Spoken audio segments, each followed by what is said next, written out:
গভীর রাত, আকাশে অসংখ্য তারা জ্বলজ্বল করছে। ঠান্ডা বাতাস বইছে, চারপাশে নিস্তব্ধতা। এমন সময় গ্রামের একটি ছোট্ট ঘরের ভেতর ঘুমোচ্ছে এক শিশু আর তার মা। শিশুটির নাম বাইজিদ, বয়স মাত্র 7-8 বছর। বাইজিদের পরিবার খুবই গরিব, বাবা নেই, মায়ের কাঁধেই সংসারের সব দায়িত্ব। বাইজিদ ছোট হলেও বুঝে গেছে মায়ের কষ্ট অনেক, তাই সে মায়ের কাজে সাহায্য করে, ঘর ঝাড়ে, পানি আনে, বাজারে ছোটখাটো কাজ করে আর পড়াশোনা করে। গ্রামের মানুষজনও বলে বাইজিদ খুব ভালো ছেলে, মায়ের কথা সে কখনো অমান্য করে না। সেই রাতেও বাইজিদ মায়ের পাশে শুয়েছিল। ঘুমের ঘোরে হঠাৎ মায়ের গলা শুকিয়ে গেল। তিনি ধীরে ধীরে ডেকে উঠলেন, বাবা বাইজিদ, আমার খুব পিপাসা পেয়েছে, একটু বানিয়ে এনে দিবি? বাইজিদ চোখ মুছে উঠে দাঁড়ালো, ঘুম চোখে তবু মুখে হাসি। জি মা, এখনই আনছি। সে ঘরের কোণে রাখা ছোট্ট কলসটা হাতে নিল, দরজা ঠেলে বাইরে বেরিয়ে গেল। বাইরের ঠান্ডা বাতাসে তার ছোট্ট পা কাঁপছে। নিস্তব্ধ গ্রামের পথ, আকাশের তারারা দূরে দূরে ঝিকমিক করছে। ছোট্ট বাইজিদ কাঁপতে কাঁপতে এগোচ্ছে। আগে গেল বাড়ির পাশে থাকা কূপে। কূপে দাঁড়িয়ে কলস নামালো, কিন্তু কূপের তলাটা প্রায় শুকনো, পানি খুব কম। ভরতে গেলেও ভরছে না। বাইজিদ এক মুহূর্ত চিন্তা করল, মা তৃষ্ণার্ত, কিছু না কিছু করতে হবে। তখন সে দূরের ঝর্ণার দিকে হাঁটল। ঝর্ণাটা অনেক দূরে, রাতের বেলা আর কোনো পানি পাওয়া যায় না। পথটা সহজ নয়, অন্ধকার ঘন, বাতাস ঠান্ডা, মাটির কাদায় পা পিছলচ্ছে, কাটাঝোপে শরীর ছুটছে। ছোট্ট পায়ের তলায় ব্যথা জমে গেছে, তবু সে থামে না।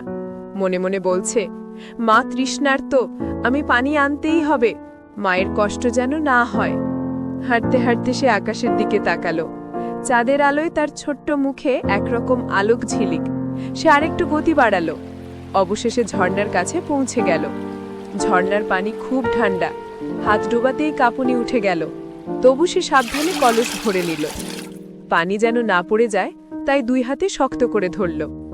কলস ভর্তি পানি নিয়ে বাইজিদ ধীরে ধীরে ফিরছে।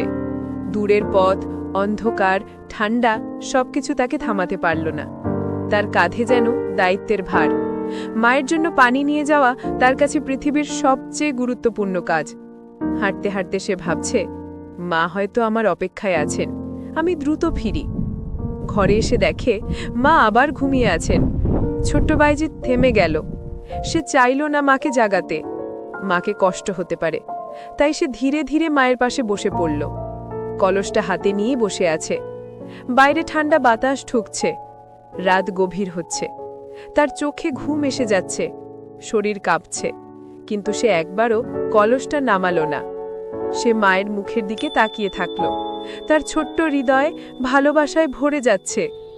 ভোরের আলো ফুটল, পাখির ডাক শোনা গেল। মায়ের ঘুম ভাঙল। তিনি চোখ খুলে দেখলেন ছোট্ট ছেলে কলস হাতে বসে আছে। ঠান্ডায় তার গাল লাল হয়ে গেছে।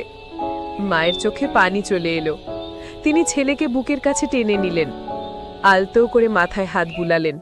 তারপর পানি খেলেন আর হাত তুলে দোয়া করলেন, হে আল্লাহ, আমার এই সন্তানকে জ্ঞানের আলো দাও, তাকে ভালো বানাও, যেন সে সারা জীবন মানুষের উপকার করে। লোকেরা বলে মায়ের সেই দোয়ার বরকতেই বাইজিদ বড় হয়ে হলেন একজন মহান আধ্যাত্মিক সাধক।